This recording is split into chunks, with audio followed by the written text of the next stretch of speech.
Hello, it's me, Troubadour, and I'm back again with another video.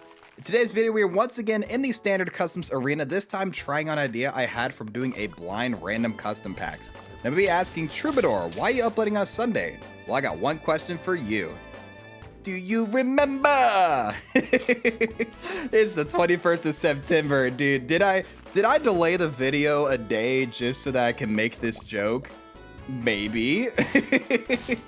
Listen, Earth, Wind, and Fire, one of my favorite bands of all time. I've been listening to them for quite a long time. I mean, I've probably got like 5 or 6 of their records on vinyl as well. So, you know what? Today's kind of a special day for me.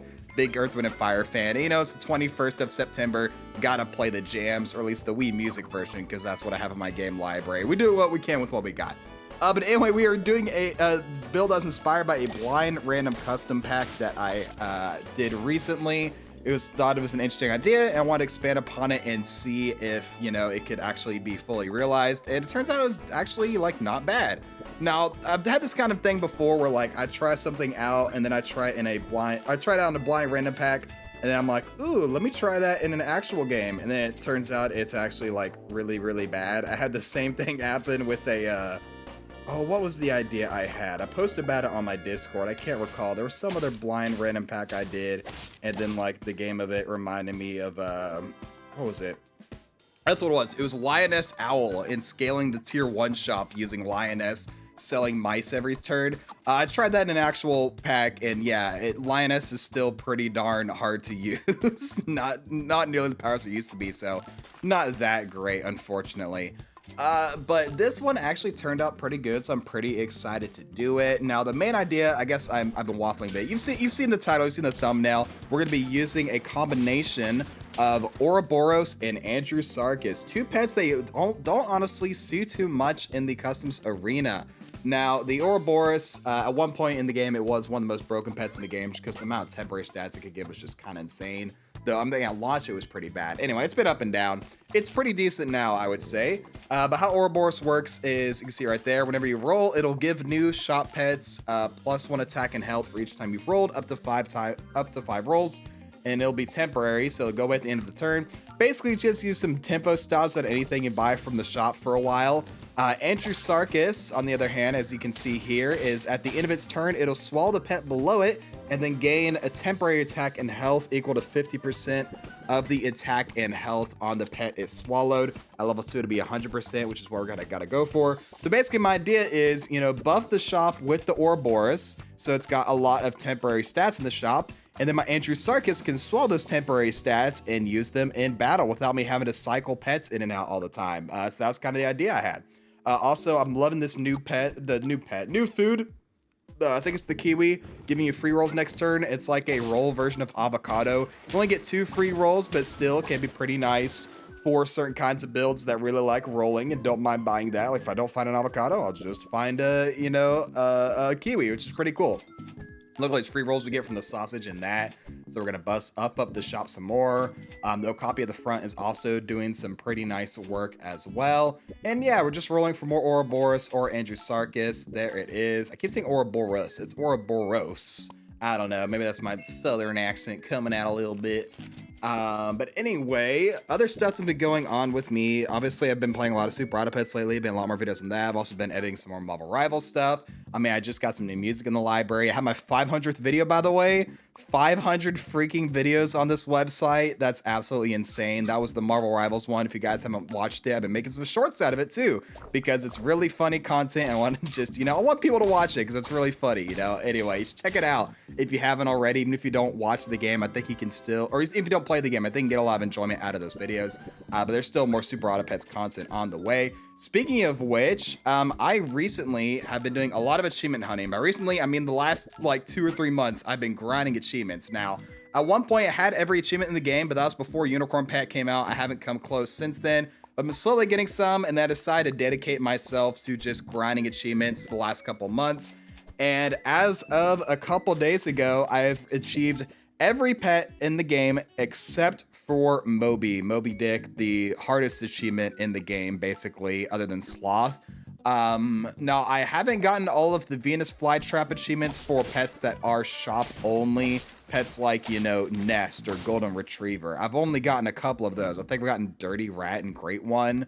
And then I've gotten the ribbon for a few of those as well. Like I have the ribbon for like Giant Eyes Dog and Nest and Golden Retriever and like all these ones I was so close and lost on. Anyway, I'll get to those at some point. I'm more focused on finishing out the achievements for pets you can find in the shop and tokens for those. The ones that are battle only, I'll probably go back to those. I'll probably try those out in a little bit, but take a little break from achievement hunting. Anyway, all that to say, check it out. Here's my last one I got. It's the Tooth Build Pigeon. As you can tell by the team I ran, this is using my cringe pack. It's kind of a little bit broken, but you know what? We don't care. We're just grinding for achievements. And so I thought it'd be fun to try and stream myself going for the last achievement, the Moby achievement. So I don't know when that stream will be. I'll keep you guys updated, maybe make a post about it or put it in a video. I don't really know when the stream's going to be. Hopefully sometime soon. It just kind of depends on when I can find some time. And it probably will take me more than one stream. I'll be honest, Moby's not an easy achievement. I mean, you have to pill a Nessie and then pill the fake Nessie boat. And then you buy the Moby Dick and it removes itself at the beginning of the battle. And you have to get 12 trophies instead of 10. Yeah, it's going to be pretty difficult. So yeah, I'll let you guys know, keep you updated about upcoming times for the stream whenever that comes around. Now you can see we're coming along pretty nicely. We have 2 Andrewsarchus, both protective equipment. We've got the Behemoth Frozen at the back just because that's probably the best stats I'm going to get in the shop no matter what. It's got pretty high base stats. Luckily, the Scorpion there doesn't do too much to me. We survived the snipes thanks to our White Ochre. We get another dub. Not looking too bad. Now, I'm hoping to get there we go, Andrewsarchus to level 2, and I would love the Ouroboros at a level 3 as well. And, you know, if I'm going to be rolling the whole turn anyway, let's pick up an Ostrich. You know, that extra shop scaling or the extra health scaling can still be pretty nice. Especially if I'm going to go spend most of my turn rolling looking for duplicates or just pets to get swallowed by Andrewsarchus. We're going to roll one more time, see if we get anything cool. Oh, we get an ostrich roll. That's sick. And then there we go. That extra ostrich roll does count towards the 5 rolls you need for Ouroboros as well. So that's pretty cool. Now, one funny snag here. Both of my Andrewsarchus have the same attack. So I think it goes left to right. So because of that, it shoves the shop over. And the Andrewsarchus swallows the one to the right instead of the one directly below it since the shop gets shuffled over. We are going to lose to this high scaling team because those teams are just really strong no matter what. All many kind of HP reduction or ailments to try and help against those. I think there was an earlier battle I was talking while it was happening, but I'm pretty sure it was an early battle where I had one of my Andrewsarchus swallowed a pet and then the other one couldn't swallow anything because there was nothing underneath it anymore because the shop got shuffled to the left. Anyway, we're gonna, there we go. Yeah, after losing to that team, you know what? We don't need the Okapi that much anymore. We'll bring in the skunk instead, and you know, we'll grab some protective equipment. Why not? It could be pretty good. Bring in a steak, and then do I buy the melon? I do. And then we're gonna reposition a little bit to make sure that both of my pets get to swallow. Oh, is this the turn where I messed that up? Okay, this must be the turn where I messed it up because the one on the left's going to trigger first and then the one on the right's not going to get to swallow anything. Okay, I was thinking ahead. I was thinking about the future. See, check it out. There's nothing for it to swallow, so nothing happens. We face an Aklut team. I just did a video on that pet. Pretty darn nice. The tall scaling can get with it, especially when you combo with the Sleipnir there. Able to scale up the pet that gives it the mana. That's pretty good. I like it a lot. But yeah, now we're just going to keep rolling, doing some ostrich triggers, maybe look for one more level on our Ouroboros. Our skunk is back to base stats with a melon, which isn't that super desirable, but you know what, we're just going to rock with it anyway. And you know what, we're going to go for the tier 6s instead because I'd rather, if I don't hit the roll, or actually I had the Shifacus frozen there. If I don't hit the ostrich roll, I don't want those like 4 or 5 tier 1s to be swallowed. I want some decently statted pets, so that's why we're gonna change which ones we're gonna be swallowing there. There we go. Look at those temporary stats. It's like they're doubling their attack and health every single battle. Now look at this giant statted team from Eminem Jr., Mand M Jr., however you want to say it. It's probably Eminem. We are going to lose to that even with our skunk. Their scaling is just a little too high with the toy stuff going on.